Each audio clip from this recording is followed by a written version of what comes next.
The story of the princes in the Tower begins in the late 15th century, during one of the most turbulent eras in English history, the Wars of the Roses. England was torn apart by rival factions of the royal house of Plantagenet, the Lancastrians and the Yorkists. Each side fought bitterly for control of the throne, plunging the kingdom into decades of bloodshed, betrayal, and shifting alliances. By 1483, it seemed the Yorkists had secured dominance. Edward IV, a tall, charismatic, and militarily successful king, had ruled for over 20 years. His marriage to Elizabeth Woodville, a commoner of striking beauty and ambition, produced many children, including 2 sons, Edward, Prince of Wales, and Richard, Duke of York. These boys would one day become the center of England's most enduring mystery. When Edward IV suddenly died in April 1483, the throne should have passed smoothly to his eldest son, Edward, then only 12 years old. Plans were made for the boy to be crowned Edward V, with his uncle Richard, Duke of Gloucester, acting as protector until he came of age. At first, the succession appeared orderly. The young Edward was in Ludlow, preparing for kingship, while his mother and maternal relatives, the Woodvilles, began consolidating their influence at court. But not everyone trusted their ambitions. Many nobles resented the Woodvilles' swift rise to power and feared they would dominate the young king's government. Into this tense atmosphere stepped Richard of Gloucester, Edward IV's younger brother.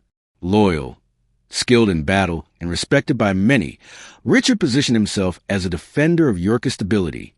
When he intercepted the young Edward on his way to London, he assured the boy of his protection.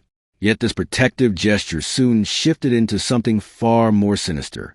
Richard arrested key Woodville allies, claiming they were plotting treachery, and escorted the prince to the Tower of London. At the time, this seemed routine. Traditionally, monarchs lodged at the Tower before their coronation. Few suspected anything unusual. But as weeks passed, whispers of unease began to circulate. The boy's mother, Queen Elizabeth Woodville, fled into sanctuary at Westminster Abbey with her younger children, fearing for their safety. Richard, meanwhile, tightened his grip on the kingdom. He postponed Edward V's coronation, citing instability and conspiracy. Then, in a shocking move, he declared that Edward IV's marriage to Elizabeth Woodville had been invalid, rendering all their children illegitimate. This meant Edward V and his brother Richard were disqualified from inheriting the throne. Parliament ratified this claim, and in June 1483, Richard of Gloucester was crowned King Richard III.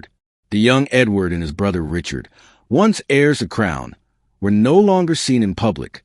Confined within the walls of the Tower of London, they gradually faded from view. Their disappearance marked the beginning of one of history's darkest mysteries. What truly happened to princes in the Tower? The Tower of London was more than a fortress. It was a place that symbolized both royal power and grim imprisonment. It served as a royal residence, a treasury, an armory, and a prison for high-ranking captives. For the young Edward V and his brother Richard, Duke of York, the Tower began as a temporary lodging for their expected coronation. Yet, within weeks of their arrival in May 1483, its walls transformed into a gilded cage. At first, reports suggested the boys were well treated, seen occasionally playing in the gardens or gazing from their windows. However, their appearances quickly grew infrequent, and concern spread across London. The political climate outside the Tower was volatile. Richard III had been crowned king by July, and though some welcomed his strong hand, many whispered of usurpation. The boys' invisibility raised disturbing questions. Were they being hidden, silenced, or worse? Chroniclers of the time recorded a growing sense of unease. Citizens of London, once accustomed to the presence of the princes, began speculating about their fate. Rumors circulated that they had died, though no official announcement was made. Meanwhile, Queen Elizabeth Woodville remained in sanctuary at Westminster Abbey with her daughters. Stripped of her son's claim to the throne, she was powerless but vigilant. For her, the silence from the Tower must have been agonizing. She had lost influence, seen her family members imprisoned or executed, and now faced the terrifying possibility that her boys, once destined to rule, were no longer safe. Richard III, now consolidating his rule, offered no reassurance. Historians later debated whether Richard ever intended to harm his nephews. Some argued he saw them as a threat to his legitimacy, Others suggested he may have initially planned only to keep them hidden until they posed no danger. But the longer they remained unseen, the more damaging speculation became. Ambassadors in England sent reports to their homelands, noting the anxiety of the people. One chronicler described how the princes were seen shooting and playing the guard of the tower in early summer, but by the end of the month of September, they were not seen again. The shift was subtle yet chilling. Without explanation, the boys seemed to vanish. Was this deliberate concealment or the first sign of something far more sinister? Richard III's government carried on, but the whispers refused to die. Even loyal supporters found it difficult to ignore the troubling mystery. Had the king already arranged for their deaths, or was he merely keeping them under lock and key to prevent rebellion? The tower's stone walls concealed the answer, but one thing was clear. The princes had become pawns in a ruthless political struggle. The contrast was striking. Two children who had once been paraded as the future of England were now ghosts haunting the capital. Their absence became a silent accusation against Richard III, whose crown rested uneasily on his head. The stage was set for a mystery that would echo through the centuries. As weeks turned into months, the uncertainty surrounding the princes fueled discontent. England had witnessed usurpations before, but rarely had the disappearance of royal heirs carried such haunting weight. Richard III's ascension, though legal under parliamentary decree, was tainted by whispers of foul play. To many, the question was unavoidable. If the boys were alive, why were they hidden? And if they were dead, who was responsible? Foreign envoys, particularly from France and Burgundy, reported troubling rumors to their courts. The disappearance of the princes undermined Richard's credibility abroad, casting a shadow on his legitimacy. Even within England, support wavered. The Woodville family, though weakened, quietly rallied sympathizers. Henry Tudor, an exiled Lancastrian claimant, watched from Brittany as Richard's reputation darkened. For Henry, the prince's uncertain fate became an opportunity. If they were dead, Richard would be branded a child killer. If alive, their existence still destabilized his reign. Either way, Richard was vulnerable. Contemporary chronicles reveal the spread of suspicion. The Croyland Chronicle, an important source from the time, observed that all men were moved with pity, considering the youth of the princes and the cruel fortune which had befallen them. This pity, however, carried sharp political consequences. Richard's government struggled to suppress the unease, but silence only deepened the mystery. Accusations gradually hardened. Some said the boys had been smothered while asleep, others that they were starved to death. The details varied wildly, but the common theme remained. Richard III had orchestrated their removal. His defenders argued otherwise. They claimed Richard had no reason to kill them. After all, their illegitimacy had already been declared by Parliament. But detractors pointed out that bloodlines carried immense power, and as long as Edward V and his brother lived, they could serve as rallying figures for rebellion. Popular opinion began to shift against the king. Even those once loyal to the Yorkist cause grew uneasy. How could Richard maintain order when suspicion painted him as a murderer? His reign, though marked by administrative reforms and military preparedness, was overshadowed by the unresolved question. In markets, taverns, and noble halls alike, the princes were whispered about as victims of ambition. Richard's actions did little to calm the storm. Executions of prominent nobles, the harsh treatment of the Woodvilles, and his increasingly authoritarian grip on power all reinforced the impression of a ruler who would stop at nothing. Whether guilty or not, Richard bore the stain of suspicion, and in politics, perception could be as lethal as fact. Thus, the prince's disappearance became more than a private tragedy. It was a political weapon. Their silence threatened Richard's crown, undermined alliances, and gave his enemies a potent rallying cry. In the absence of proof, rumor ruled, and Richard's name was forever entwined with that of the vanished heirs. Richard III's reign began under the heavy shadow of suspicion. Though crowned in July 1483, he never escaped the question of the princes. For some, he was a strong and decisive monarch, but for many, he was a usurper uncle who had stolen the throne from two innocent boys. His path to kingship, paved with arrests, accusations of illegitimacy, and the quiet vanishing of the heirs, left little room for public trust. Richard attempted to strengthen his rule through displays of legitimacy. He traveled across the country, holding royal progresses, meeting commoners, and granting pardons to display clemency. He introduced reforms designed to improve justice and curb corruption in the courts. These moves suggested a king conscious of his fragile image. Yet beneath these gestures, the unresolved fate of Edward V and Richard, Duke of York, lingered. Even Richard's closest allies could not dispel the unease. The disappearance of the boys was a silent accusation, gnawing at his credibility. Some historians argue that Richard's reforms and attempts to win popular favor were born out of guilt, or at least out of recognition that his hold on power was precarious. Without clear proof of the prince's survival, every success of Richard's rule was clouded by suspicion. Opposition soon found fertile ground. Among the discontented was Henry Stafford, Duke of Buckingham, once Richard's ally and supporter of his claim to the throne. Buckingham turned against the king, raising rebellion in October 1483. Though his motives remained debated, personal ambition, dissatisfaction with Richard, or genuine horror at the fate of the princes, his uprising revealed how fragile Richard's authority had become. The rebellion ultimately failed, and Buckingham was executed, but the seeds of distrust had been planted. Meanwhile, across the English Channel, Henry Tudor prepared his own claim. Exiled in Brittany, he watched as rumors of the prince's murder spread like wildfire. These tales were a gift to his cause, painting Richard as a tyrant whose rule was illegitimate and morally stained. If Henry could gather support, the absence of the princes gave him a clear path to declare himself the savior of England.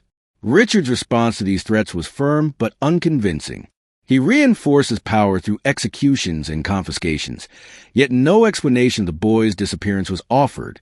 For some contemporaries, this silence was damning in itself.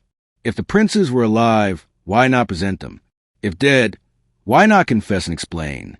Instead, Richard left the mystery unresolved, a decision that would cost him dearly. By the end of 1483, Richard III was king, but not secure. His reign stood on shaky ground, propped up by fear, suspicion, and the absence of the very heirs who might have ensured Yorkist continuity. The vanished princes haunted him, an invisible threat lurking behind every rebellion and whisper of discontent. Though Richard III remains a prime suspect in the disappearance of the princes, history offers alternative culprits. Politics in 1483 was a web of shifting alliances, vendettas, and rivalries. Many powerful figures might have benefited from the boys' removal. Could someone else have orchestrated their demise, leaving Richard to bear the blame? One theory points to the Duke of Buckingham, initially one of Richard's closest supporters. Buckingham played a key role in bringing the princes under Richard's control. However, his sudden rebellion against Richard just months later raised eyebrows. Some historians speculate that Buckingham may have acted independently, perhaps seizing an opportunity to eliminate the princes himself. If he had ambitions for the throne, their existence was an obstacle. Yet, if Buckingham did arrange their deaths, he did so without leaving proof, and his swift downfall ended any chance of uncovering the truth. Another possibility is Margaret Beaufort, mother of Henry Tudor. Ambitious and politically astute, Margaret sought to place her son on the throne. For Henry's claim to succeed, the princes had to be removed. While Margaret was not in direct control of the Tower, she had allies within England's nobility who might have acted in her interest. Some historians consider this unlikely but not impossible. Her reputation as a tireless schemer gives weight to the theory. The Woodvilles, surprisingly, also fall under suspicion in some accounts. Though loyal to princes, it is possible that factional rivalries or desperate plots might have backfired, leading to their deaths. However, this theory is generally dismissed as lacking motive. The Woodvilles needed the boys alive to restore their own influence. Foreign interference has also been suggested. France and Burgundy, both deeply entangled in English politics, might have had reason to destabilize Richard's rule. The sudden disappearance of the princes certainly created chaos, weakening Richard's position and opening the door for rivals like Henry Tudor. Still, the practicalities of arranging such an act within the heavily guarded Tower make this theory difficult to sustain. Despite these possibilities, most evidence, circumstantial though it may be, points back to Richard. He had custody of the boys, the strongest motive and the opportunity. Yet the existence of alternative suspects keeps the mystery alive. The lack of definitive proof means historians cannot rule out others. In a time of ruthless ambition, the princes represented both a threat and a prize. Their disappearance may have been the result of overlapping plots, a tragedy born of power struggles rather than a single hand. Thus, the mystery deepens. Was Richard guilty, or did others act in shadows? The ambiguity ensures a debate endures, with each new theory offering tantalizing possibilities but no final answer. While England whispered of vanished heirs, Henry Tudor plotted his return. As the last serious Lancastrian claimant, Henry had spent years in exile, supported intermittently by France and Brittany. His claim to the throne was tenuous, derived through his mother, Margaret Beaufort, from the Beaufort line, descendants of John of Gaunt, legitimized but barred from succession. Yet in 1483, opportunity knocked. The disappearance of Edward V and Richard, Duke of York, created a vacuum. If the boys were dead, Richard III's legitimacy was stained. If alive, their very existence undermined him. Either way, Henry could present himself as England's alternative. His cause gained strength after Buckingham's failed rebellion, which rallied Yorkist and Lancastrian sympathizers under a single banner: opposition to Richard III. Crucially, many disaffected Yorkists saw Henry not merely as a Lancastrian, but as a figurehead for uniting the kingdom against a distrusted usurper. Henry's mother, Margaret Beaufort, worked tirelessly to promote his claim. She communicated with Elizabeth Woodville, still in sanctuary, and together they forged a daring plan. Henry would marry Elizabeth of York, eldest daughter of Edward IV. This union would unite the Lancastrian and Yorkist factions, healing decades of civil war. For this marriage to succeed, however, the princes had to be gone. If Edward V or his brother reappeared, their claims would eclipse Henry's. The rumors of the princes' deaths played perfectly into Henry's strategy. In December 1483, he publicly pledged to marry Elizabeth of York. By linking himself to the Yorkist bloodline, he gained broad support from nobles disillusioned with Richard. The idea of uniting the red rose of Lancaster with the white rose of York under one crown became a powerful symbol of reconciliation. Henry's exile also worked in his favor. Far from Richard's court, he could not be blamed for the boy's disappearance. This distance allowed him to present himself as a clean alternative, the rightful heir untainted by murder. His supporters, including powerful nobles like John Morton, Archbishop of Canterbury, and Jasper Tudor, his uncle, rallied resources and men for his eventual invasion. In this sense, the prince's fate was a turning point. Whether dead or hidden, their absence gave Henry Tudor a cause around which to rally. The longer Richard failed to produce the boys, the stronger Henry's legitimacy grew. When Henry landed in Wales in 1485, he carried with him not only his Lancastrian heritage, but also the hopes of Yorkists who believed Richard guilty of the prince's deaths. Thus, the vanished heirs, once destined to inherit England themselves, became silent allies of Henry Tudor. Their disappearance cleared the way for the rise of the Tudor dynasty, altering the course of English history forever. The fateful clash that sealed Richard III's fate came at Bosworth Field on August 22, 1485. For 2 years, Richard had ruled uneasily, plagued by rebellion, suspicion, and the absence of the princes.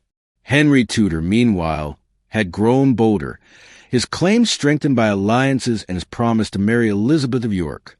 The stage was set for one final confrontation that would determine England's future.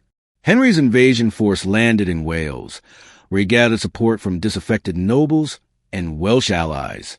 His army was smaller than Richard's, but motivated by the belief that they fought for justice against a usurper. Richard, learning of the invasion, quickly mustered his forces. He commanded a far larger army, bolstered by loyal nobles like the Duke of Norfolk. Yet numbers alone did not guarantee victory.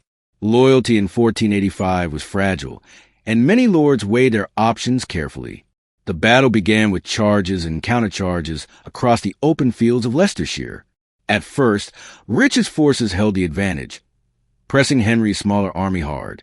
But the tide turned when key allies, notably the powerful Stanley family, betrayed Richard at the critical moment. Lord Stanley, stepfather to Henry Tudor, had long played a careful game. neither openly supporting Richard nor Henry until a decisive hour. At Bosworth, he cast his lot with Henry, shifting the balance dramatically. As chaos erupted, Richard made a desperate gamble. Spotting Henry on the battlefield, he launched a direct cavalry charge, hoping to end the fight by killing his rival. This bold move nearly succeeded, cutting through Henry's guard. Yet Richard was surrounded, unhorsed, and struck down. Contemporary accounts describe him fighting bravely to the end, refusing to flee. His death marked the last time an English king would die in battle.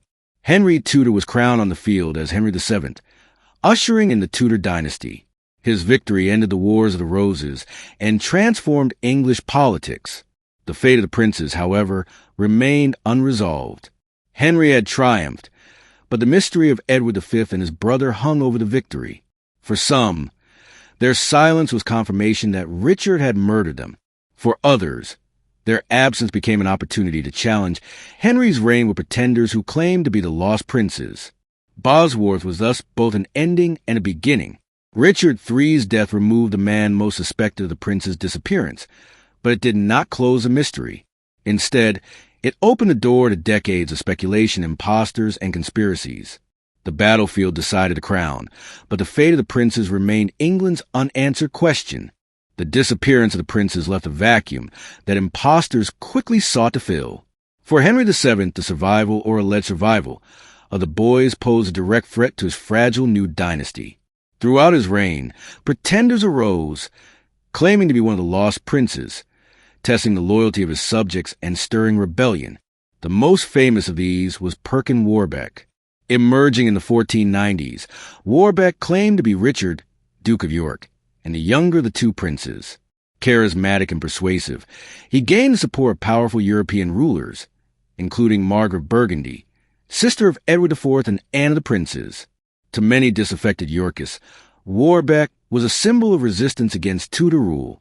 He launched several attempts to invade England, though ultimately failed. Captured in 1497, he confessed to being an impostor before being executed in 1499. Earlier, another claimant, Lambert Simnel, had tested Henry's authority, though Simnel posed as the Earl of Warwick, not one of the princes.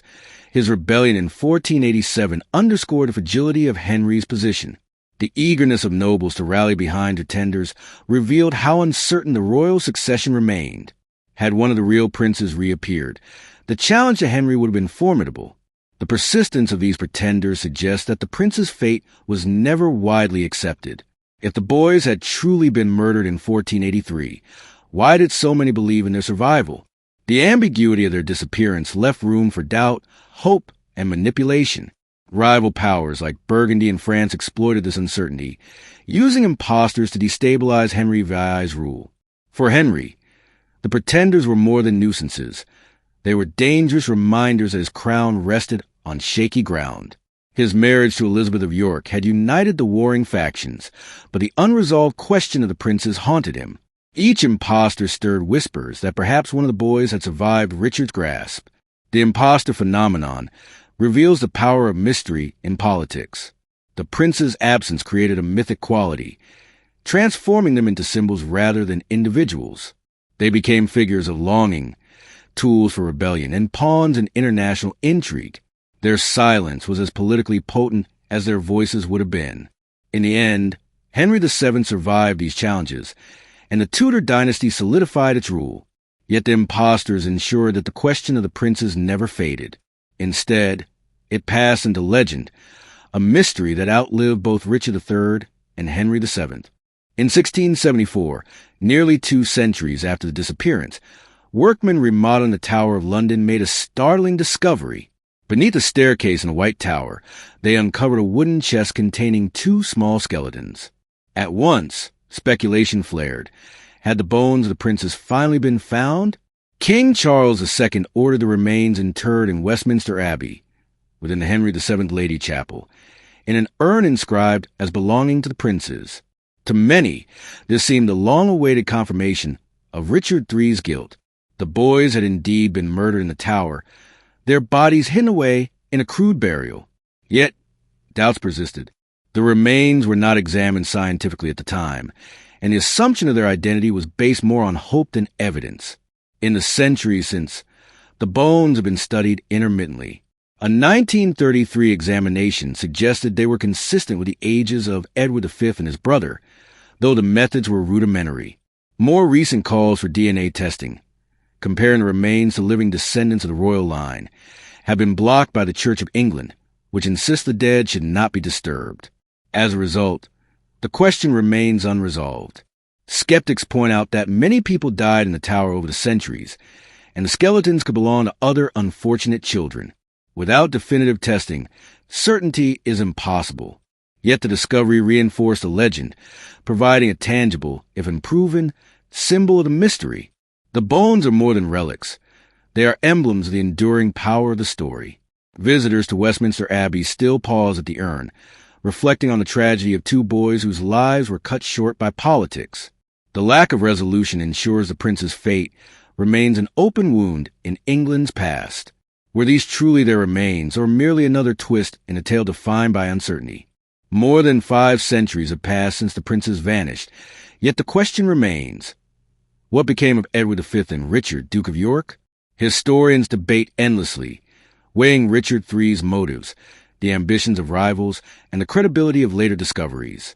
Each theory adds layers to the mystery, but none delivers a final answer. Richard III's reputation has been defined by the disappearance. To his detractors, he is the archetype of a ruthless tyrant, immortalized by Shakespeare as a hunchback villain who murdered his nephews for power.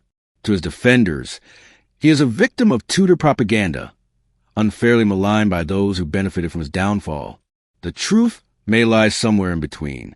What is certain is that the prince's fate shaped the course of English history.